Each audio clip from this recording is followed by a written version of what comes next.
நம்ம பார்த்துட்டு இருக்கிறது கேட்டுட்டு இருக்கிறதுலாம் உண்மையா அப்படின்னு இப்போதைக்கு பயங்கரமான ரசிகர்கள் ஜெயம் ரவிக்கு இருக்கிறவங்க எல்லாருமே ஃபீல் பண்ண ஆரம்பிச்சிட்டாங்கன்னு தான் சொல்லணும். ஸோ நம்ம கோலிவுட் ஆகட்டும், டாலிவுட் ஆகட்டும், அண்ட் நம்மளுக்கு இப்போ இருக்கிற எந்த வுட் ஆகட்டும், டிவோர்ஸ் அப்படின்றது ரொம்ப நார்மலா சிம்பிளா எல்லாருமே பண்ணிட்டு போற விஷயமா தான் இருந்துட்டு இருக்கு. அண்ட் ரீசெண்டா தனுஷ் ஐஸ்வர்யா இவங்களோட டிவோர்ஸ் வந்து எல்லாருமே பயங்கரமா ஃபீல் பண்ணியாச்சு.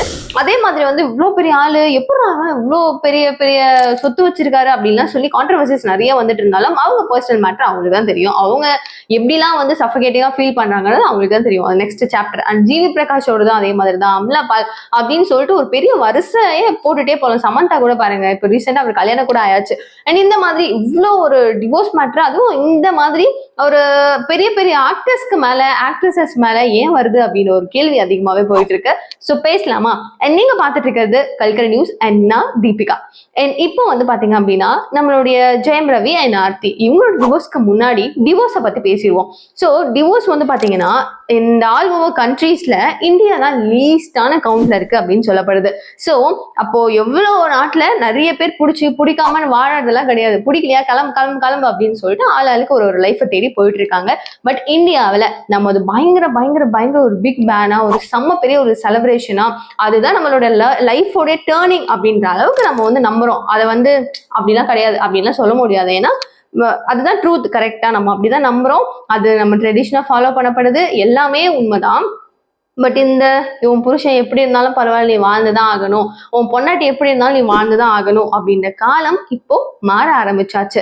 போனு, செல்போனு, இந்த யூடியூப், இன்டர்நெட் எதுவுமே இல்லாம எவ்வளவோ காலங்கள் இருந்த வில்லேஜஸ்ல இருந்தவங்க கூட இப்போ மூளை முடுக்குன்னு வீடியோஸ் எல்லாத்தையுமே அத்துப்படியில வச்சுக்கிட்டு டிக்டாக் ஆகட்டும், ரீல்ஸ் பண்றது அப்படின்னு சொல்லிட்டு செம்ம செம்ம செம்ம அப்டேட்டடா எல்லாருமே மொபைல் போன் யூஸ் பண்ண ஆரம்பிச்சுட்டாங்க.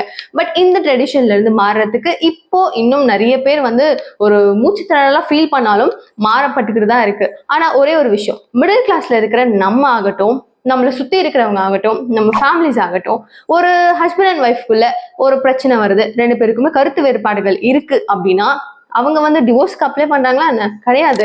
அவங்களுடைய குழந்தைகள் இருப்பாங்க, அவங்களுக்காக நம்ம லைஃபை வாழணும் அப்படின்லாம் சொல்லி அவங்க காலத்தை கடத்திட்டு தான் போறாங்க. பட் அவங்களுக்கு பிடிக்காத ஒரு லைஃப் ஆகட்டும் இருக்கட்டும் அப்படின்னாலும் அவங்களுக்கு அப்படியே மூவ் ஆன் ஆயிட்டு தான் இருக்கு. ஆனா இது வந்து தப்பா கரெக்டானு எனக்கு தெரியல. பட் ஐம் சேயிங், இது வந்து பணம் அதிகமா இருக்கு, இல்லைன்னா நார்மலா பணம் இருக்கும், இல்லைன்னா ரொம்ப எஜுகேட்டடா இருக்கேன் அப்படின்னும் போது நம்ம என்ன பண்றோம், நம்மளுக்கு வந்து காசு செலவாகுமா, பரவாயில்ல, எந்த இஷ்யூவும் இல்லை, எனக்கு இந்த பொண்ணு வேணா, நான் டிவோர்ஸ் பண்ணி தான் ஆவேன், நான் வந்து நெக்ஸ்ட் என்னோட லைஃப்பை மூவ் ஆன் பண்ணிக்கிறேன் அப்படின்னு சொல்லிட்டு தரமான ஒரு டிசிஷன் எடுத்து நம்ம வந்து நெக்ஸ்ட் ஒரு லெவலுக்கு எல்லாம் போறோம். அது பேர் தான் வந்து என்னுடைய பாஷையில டிவோர்ஸ்ன்னு சொல்லப்படுது. கரெக்டா? பிடிக்குதோ பிடிக்கலையோ வாழ்ந்த ஒரு காலம் போயிட்டு இப்போ எனக்கு பிடிக்கலன்னா நான் டப்புன்னு போறேன், என்கிட்ட காசு இருக்கு, என்னால அஃபோர்ட் பண்ண முடியும், நான் பேசிக்கிறேன் அப்படின்னு சொல்லி. இந்த காசு இல்லைன்னா இந்த டிவோர்ஸ் கிடைக்காது, காசு இருந்தா கிடைக்காது, இந்த டாபிக்லாம் நான் வரவே இல்லை. தூக்கி இப்படி வச்சுட்டு நான் சொன்ன பாயிண்ட் மட்டும் யோசிச்சு பாருங்க. திஸ் கரெக்டான ஒரு விஷயம். கரெக்டா? ஸோ நெக்ஸ்ட் இவங்களுடைய மேட்ருக்கு வருவோம். ஸோ ஜெயம் ரவி அண்ட் ஆர்த்தி இவங்களுக்கு வந்து 2009 கல்யாணம் ஆகுது. அவங்களுக்கு 2 பசங்க இருக்காங்க. இவங்க பசங்க நிலைமை என்னப்பா, உங்களுக்குலாம் இல்லாத சொத்தா, இல்லாத பணமா, ஏன் இப்படி அப்படின்னா அதான் அப்படிதான். அவங்க 2 பேருக்கும் பிடிக்கல அப்படின்றது தெளிவா சொல்லிட்டாரு. எங்க 2 பேருக்கும் வந்து கருத்து வேறுபாடுகள் இருக்கு, எங்களோட பிரைவேட் ப்ராப்ளம்ஸ் அது, நான் வந்து சொல்லணும்னு விருப்பப்படல, பட் ஃபேமிலி எல்லாமே சேர்ந்துதான் இந்த டிசிஷன் எடுத்திருக்கோம் அப்படின்னு தெளிவா அவர் சொல்லியிருக்காரு. பட் அவரை சுத்தி இருக்கிறவங்க என்ன சொல்றாங்க, இந்த ஒரு 2 மாசத்துக்கு முன்னாடில இருந்து ஜெயம் ரவிக்கும் ஆர்த்திக்கும் டிவோர்ஸ் ஆயிடுச்சு, இதுக்கப்புறம் அவங்க கிடையாதுப்பா, அவங்க 2 பேரோட லைஃப்ல இருந்து பிரிஞ்சுட்டாங்கப்பா அப்படின்னு செம கான்ட்ரவர்சிஸ் போய்கிட்டு தான் இருந்துச்சு. கரெக்டா?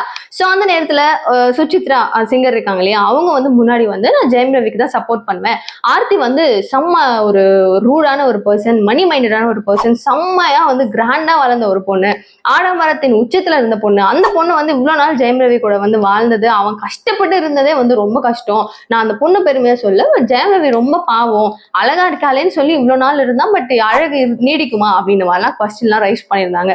அதை பார்த்துட்டு அவங்க டிவோர்ஸே பண்ணிக்கல, அதுக்குள்ள ஏன் இவ்வளவு கான்ட்ரவர்சின்னு நம்ம நினைச்சோம். பட் பாருங்க, அவங்க ஃபைனலா டிவோர்ஸும் ஆயாச்சு.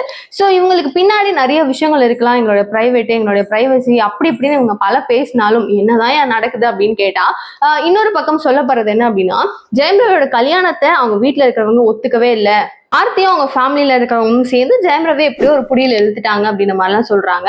சோ அவங்க 2 பேரும் கல்யாணம் பண்ணிக்கிட்டது அவங்க வீட்டுல விருப்பம் இல்லைனாலும் ஆர்த்தியோட வீட்டுல முழுக்க முழுக்க விருப்பத்தோட தான் கல்யாணம் பண்ணிக்கிட்டாங்க அப்படின்னு சொல்லப்படுது. சோ ஆர்த்தி அப்படின்றவங்க யாரு, அவங்க அம்மா யாரு, அவங்க அம்மா தான் வந்து இதுக்கு காரணம், அவங்க தம்பி அவங்க பையன் யாரோ காரணம் எல்லாம் பயங்கரமா வந்து அந்த வக்கீலே சொன்ன மாதிரிலாம் நம்மளே வீடியோஸ் எல்லாம் பார்த்திருப்போம். சோ அவங்களுடைய அம்மா யாரு அப்படின்னா ப்ரொடியூசர் சுஜாதா விஜயகுமார். ஸோ இவங்க என்ன பண்றாங்க, நம்மளுடைய ஜெயம் ரவியை கூட்டிட்டு வந்து நீங்க வீட்டோட இருங்க அப்படின்னு சொல்லி அவங்க வீட்டுல வச்சுக்கிறாங்க. வச்சுக்கிட்டு ஒரு லாஸ்டா ஒரு 3 படம் வந்து அவர் வச்சு ரிலீஸ் பண்றாங்க. அவங்க தான் ப்ரொடியூஸ் பண்றாங்க. ஒரு படம் ஓரளவுக்கு ஓடி இருக்கனால மீதி 2 படம் வந்துட்டு அவங்க செம்ம ஃபிளாப். அது மட்டும் இல்லாம என்னோட அம்மா கிட்டே வந்து அவர் அதிகமா வந்து பணம் கேட்கிறாரு, அதிகமா வந்து எனக்கு சம்பளம் வேணும்னு கேட்கிறாரு, அந்த மாதிரி முட்டு மோதல் அப்படின்னு நிறைய பிரச்சனைகள் எங்களுக்குள்ள வந்துச்சு அப்படின்ற மாதிரிலாம் அவங்க சொன்னதா பல விஷயங்கள் ரூமர்ஸா போயிட்டு இருக்கு. பட் ஹோப் எனக்கு தெரியல, அது ரொம்ப வந்து அப்சல்யூட்டா இதுதான் என் விஷயம் அப்படின்றதான் இல்லை. ஆனா அவங்க மாமியாரால பிரச்சனை வந்திருக்குன்றது ஒரு குட்டி க்ளூ இருக்கு. என்னன்னா அவரு கொஞ்சம் லாங் பேக் வந்து அவர் நிறைய இன்டர்வியூஸ்ல சொல்லும் போது ஈச் அண்ட் எவ்ரி விஷயம் வந்து அவங்க அம்மா கிட்ட ஆர்த்தி சொல்லாம இருக்கவே மாட்டா.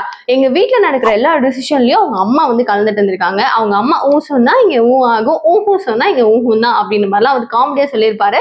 என் மாமியாரை நான் வெல்கம் பண்றேன், ஒரு நாள் வந்து எங்க மாமியாரோட போனை நான் மாறிடணும் அப்படின்ற மாதிரிலாம் அவர் வந்து செம்மையா பேசியிருந்தாரு. சோ அப்ப கேட்கறதுக்கு அது காமெடியா ஜாலியா தான் இருந்துச்சு. பட் இப்போ ரியாலிட்டிக்கா யோசிச்சு பார்க்கும்போது அப்பனா இவங்க ஃபேமிலிக்குள்ள ஒரு பெரிய கேம் பிளே வந்து இவங்க மாமியார் பிளே பண்ணிருக்காங்களோ அப்படின்ற மாதிரி ஒரு கான்ட்ரவர்சிஸ் போயிட்டு தான் இருக்கு. ஸோ ஹோப்ஃபுல்லி அவங்க வந்து ஃபைனலா எனக்கு வேணாம் இந்த லைஃப் அப்படின்னு சொல்லி ஜெயம் ரவி சொல்லி அவர் வந்துட்டு ஒரு அஃபிஷியல் ஸ்டேட்மெண்ட்டையுமே விட்டுருக்காரு. என்னுடைய பிரைவசி, என்னுடைய ஃபேமிலி டிசிஷன் அண்ட் இதுக்கப்புறம் நான் வந்து படங்களை நடிச்சுட்டு தான் இருப்பேன். ப்ளீஸ் எனக்காக ஒரு நல்ல சப்போர்ட் பண்ணுங்க. அந்த படத்துக்காக வந்துட்டு நான் நிறைய உழைச்சிட்டு இருக்கேன். எப்பவும் போல வந்துட்டு உங்களுடைய ஆதரவு எனக்கு வேணும், உங்களோட பிளெஸிங் எனக்கு வேணும், அந்த லவ் வேணும் அப்படின்னு சொல்லிட்டு அவர் வந்து அந்த ஸ்டேட்மெண்ட்ல கொடுத்திருக்காரு. முடிஞ்சிருச்சு உங்களுடைய கதை. ஸோ இதுக்கப்புறம் பேசியும் யூஸ் கிடையாதுன்றது தெளிவா தெரிஞ்சிருச்சு. பட் டிவோர்ஸ் ரேட் அதிகமா இப்போதைக்கு இந்த ஆக்ட்ரஸஸ் மத்தியில போய்கிட்டு தான் இருக்கு. ஸோ என்ன நடக்குதுன்றதை பார்க்கலாம். நீங்க என்ன நினைக்கிறீங்க, இவங்களுடைய டிவோர்ஸ் பத்தி என்ன நினைக்கிறீங்க அப்படின்னு உங்களுக்கு கருத்தை மறக்காம கமெண்ட் பாக்ஸ்ல சொல்லுங்க. தேங்க்யூ சோ மச் ஃபார் வாட்சிங். பாய்.